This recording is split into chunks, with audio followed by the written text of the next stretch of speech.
नर्मदा के तिलकवाड़ा से ये खबर सामने आ रही है, जहां पर आज सुबह सुबह परिणीत महिलाएं वट के पेड़ की विधि विधान से पूजा करती हुई दिखाई दी, क्योंकि आज वट सावित्री का व्रत मनाया जा रहा है। दरअसल हिंदू धर्म में वट सावित्री के व्रत का काफी ज्यादा महत्व है। ये व्रत परिणीत महिलाएं अपनी पति की दीर्घायु की कामना के साथ रखती है। इस दिन महिलाएं निर्जला उपवास करती है और फिर वट के पेड़ की पूजा करती है। ऐसे में तिलकवाड़ा में महिलाओं की ओर से धार्मिक मंत्रोच्चार के साथ पूजा अर्चना कर वट के पेड़ पर धागे बांधकर अपने पति के लंबे आयुष्य और तंदुरुस्ती की कामना की गई।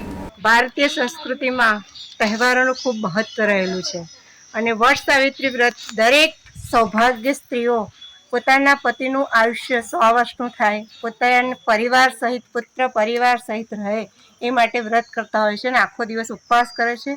વડના મૂળમાં પાણીનું સિંચન કરે છે, વડની પ્રદક્ષિણા કરે છે, સૂતરના આટાથી પ્રદક્ષિણા કરી અને પોતાના પતિનું આયુષ્ય માગે છે। हमसे जुड़े रहने के लिए हमारे YouTube चैनल को सब्सक्राइब करें और नई वीडियो की नोटिफिकेशन के लिए बेल आइकॉन को दबाएं।